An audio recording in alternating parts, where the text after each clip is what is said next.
Hey YouTube, this is Morgan here, aka Morg Chothra is my YouTube name. There's this game called Broken Age, and I've never played it, but I watch other people play it. It's a thing. And there's this monster type thing, and its name is Mog Chothra, and people call me Morg or Mo, whatever. And so I just combined the name Morg Chothra. I don't know. Yeah, this is my first YouTube video on this channel. I'm gonna try to make movie reviews or TV show reviews every Wednesday. That's gonna be my kickoff, and we'll see how it goes. So this first video is going to be my top 5 favorite movies of all time. Every time I make a list like this, I kick myself later for not including something. Generally, these are 5 movies I love, and I do have them in order. So I'll start with number 5, being my least favorite of the 5, but being like top 5 favorite movies. Number 5, Cloverfield. Now this movie was a movie I did not expect to like this much. I was excited about, there was a lot of mystery about it. When it first came out, no one really knew what was happening. They kept like releasing these little puzzle pieces, and I was like, okay, I'm intrigued. I know J.J. Abrams is involved and I love him. So I'm like, okay, this is probably gonna be amazing. I get in there and you guys, my mind was blown. I loved it. I had goosebumps the whole time. And basically it's about this guy named Rob. And Rob is moving to Japan, of all places. Japan, clue there. And it starts off, he and his girlfriend, well, he and his friend finally hook up, and then months go by, and it's his farewell party to go to Japan. And she shows up to this party with this other guy, and it's very awkward. They have a moment between themselves and have this big fight, and she leaves the party. He's all depressed. His friends are consoling him. While they're outside consoling him, they notice this explosion in the distance. Something's going on. Something's not right. Then all of a sudden, these fireballs start falling from the sky. So they all take cover. It's shot in first person, which is something you don't typically see in movies, and it actually upset a lot of people and made a lot of people sick. They weren't able to watch it because of motion sickness or whatever. I have motion sickness, and I didn't get sick watching this movie. But so anyways, they take cover and go outside, and lo and behold, they see another explosion happen, and the head of the Statue of Liberty gets cut off and lands right in front of Rob's apartment. So that's when they know something's going on. We don't know if it's a terrorist attack. We don't know. So the whole movie is about them finding out what is causing this destruction in the middle of New York, Manhattan. And Rob gets a phone call in the midst of all the chaos, and it's his girlfriend or ex-girlfriend, and she can't move. She calls him. She tells him where she is. And so the rest of the movie is about him going to save her and the friends of him and of her that want to join him for the ride. And it turns out to be this huge monster like Godzilla. And it's just so, I don't know, I feel like it's really realistic as far as giant monster movies go. I really thought it was realistic and how everything panned out, how they portrayed the characters. The cast was like a bunch of people, there weren't any A-list celebrities in this cast. It was just very refreshing. It felt very authentic, the whole thing. And so it made my top 5 list. I never get tired of watching it, which is kind of how I gauge my favorite movies. Which movies can I watch time and again and never get sick of them? Cloverfield made number 5 for me. Okay, number 4. Okay, it got a really good review on Rotten Tomatoes. Not that I typically care about Rotten Tomatoes, but they're really critically, I guess, acclaimed as far as reviews go. So a lot of people look to them. They're very snobby about the percentages they give to these movies. Most movies on there, I believe, are rotten. So this one was certified fresh, okay? And the reason I just remember, okay, I'll just go ahead and tell you. This particular movie that isn't my number 4 is Catching Fire. Catching Fire, I was so excited to see it, but after I saw it, I could not sleep. That has never happened before. And it wasn't because it was scary, obviously. There were some disturbing parts, but I could not sleep because I was so thrilled at the whole experience of watching it that I was too excited to sleep and excited to see it again because I knew I was going to see it again, obviously, probably 3 or 4 times in theaters. Catching Fire, of course, is the second installment of the Hunger Games trilogy. I thought the first one was great. The second book which was Catching Fire as well, obviously, was my favorite in the book series, and so I guess it was just natural that Catching Fire, the movie, was my favorite. But it also got the highest rating on Rotten Tomatoes out of all of the Hunger Games movies. The first one got pretty high, Catching Fire got higher, and then the last two Mockingjay parts, they didn't do too hot, but wasn't terrible. Catching Fire, Katniss is back in the Hunger Games, and it's just craziness ensues, and how the arena works is super cool, like super twisted, but super cool. The things that they encounter within the arena, it just like, it felt so high stakes. It felt so powerful, and all of the relationships were being developed. I'm a big character development person. If I don't like the character development in a movie, I won't like the movie, which is kind of why I didn't like Rogue One, but I'll probably cover that in another video. So Katniss is having to, instead of volunteering for her sister, she is going into the games because Snow's trying to get her killed. And so she is pretty much giving up the ghost. Her only directive as far as Catching Fire goes is keep Peeta alive.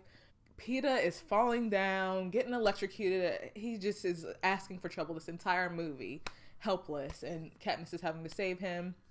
That's all she gets concerned about. And just the way the movie is shot, everything about it is just wonderful. It was wonderfully thought through. I think Suzanne Collins, who wrote the books, I think she was involved with the script in some way, so maybe that's why I liked it so much.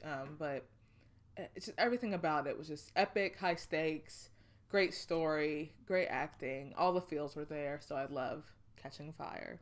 My number 3 is a recent number 3. This number 3 for me was a bit life-changing. I'm not gonna lie, and I'm trying to say that without being a complete and utter nerd, but this movie changed my life. Number 3, The Force Awakens. You have to understand, I grew up watching movies. The Star Wars series was not part of my childhood growing up. So I had always known what it was. Luke, I'm your father. Everybody knows what it is. When I heard that The Force Awakens was coming out, I was like, oh, man, I really want to see this. It looks pretty cool. Like, I've never seen any of the other Star Wars movies. What do? I use my dad's birthday as an excuse to buy every single Star Wars movie on DVD. And I'm like, hey, Dad, happy birthday. He liked Star Wars, but he wasn't as excited about it as I was. So I bogarted all those movies, watched them all. And I watched them all chronologically, which looking back, I wish I had watched 4, 5, 6, and then 1, 2, 3. But I watched 1, 2, 3, 4, 5, 6. The universe was really cool. There's a lot of information. I watched it all in a really short amount of time, so I missed a lot. But having said that, I watched enough to get the gist, kind of fall in love with the themes and the worlds and the characters, and the Force, of course. And so when The Force Awakens came out, I feel like I felt how people felt when A New Hope came out, when The Force Awakens came out. And I don't know if anyone else experienced that, but I just felt like I had been introduced to this whole new world of epic proportions, of this fight between good and evil, which has always been something I find super cool to see portrayed on screen, since it's a real life thing that we all deal with, the fight in ourselves between good and evil. Rey, it's just seeing her as a scavenger and having to become part of this rebel plan that she had never thought she'd be involved in. She gets taken on this amazing adventure. There's this awesome stormtrooper who is able to resist all of his conditioning his entire life and say, no, this is wrong. I'm not going to kill just because those are my orders. Like, I'm going to get out of here. I think that's so cool. So there's obviously been some development between stormtroopers between the first original movies and now. The stormtroopers are something totally different. They're people now, I guess. We'll find out more, I'm sure, in The Last Jedi. Then, so I'm falling in love with Rey, I'm falling in love with Finn, and then they introduce Kylo Ren. Oh, break my heart. This boy is so torn between the light and dark side. It's so sad. And you just find yourself rooting for him. Like, there was light left in Darth Vader. There's going to be light left in Kylo Ren.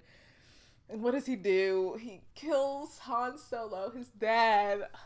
Break my heart. It's just all of it. All of it.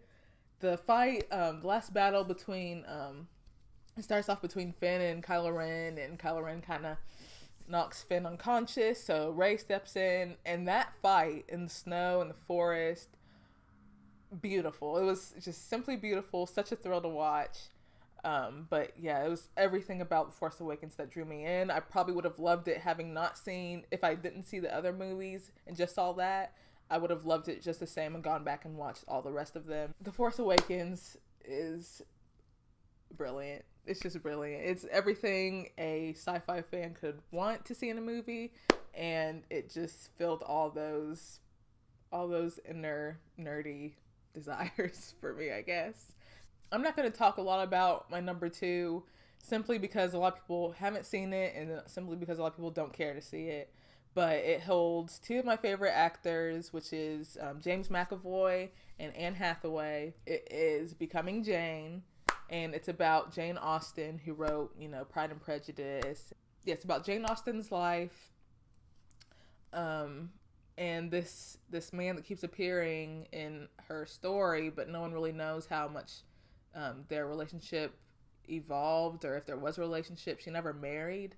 James McAvoy plays Tom Lefroy, who is Jane Austen's real life possible love interest. And so that story, I just feel like it's beautiful. I liked Pride and Prejudice a lot, but I felt like Becoming Jane felt more authentic to me. And Jane, she stands out because she's not like the other women at the time. She can write, and people give her a lot of grief for that. She meets Tom Lefroy, who's this Casanova character, kind of completely opposite to her, and they fall in love with each other, and I just feel like the way they fall in love is really sweet and innocent. Anyways, it's a great movie if you like the Pride and Prejudice type dramas, Jane Eyre type things. Jane Eyre, shoot. Jane Eyre is up there. Jane Eyre is up there on my list, but it didn't make the top 5, obviously. Number 1. My number 1 top favorite movie of all time is Not My Fault. Okay, I was literally brainwashed into watching this movie, or I was brainwashed into liking this movie as like a 3-year-old. Like, my mom loved this movie so much that this is the movie I remember her playing the most when I was little. She would make me leave at certain scenes and come back in. This movie is Titanic, okay? James Cameron is a genius. I really love Avatar too. But James Cameron brings us Titanic, and it's just this epic love story of, massive proportions. Oh gosh, Kate Winslet, she is a 10 out of 10 perfection kind of woman. Leonardo DiCaprio, 10 out of 10 kind of man. Them meeting together in this movie is just chemistry galore, and the way they fall in love is just beautiful. It's very high stakes, which I love. Rose, she was going to kill herself, trapped in this loveless engagement to this horrible jerk. She's going to throw herself overboard, and Jack happens to be there, just stargazing, talks her out of it. In his theory, she was never going to jump. But anyways, he talks her out of it. They fall in love, and it's just beautiful. Everybody knows the ending. It ends tragically. Yeah, it's just really good. And a lot of people kind of feel like it's cheesy, or I don't know. A lot of people give Titanic grief, but I just love it. I love it, all of it. And that concludes my top 5 favorite movies. Comment below. Let me know what you think, if you've seen these movies and what you thought about them. Maybe those are your top 5 least favorite movies ever, but those are it for me.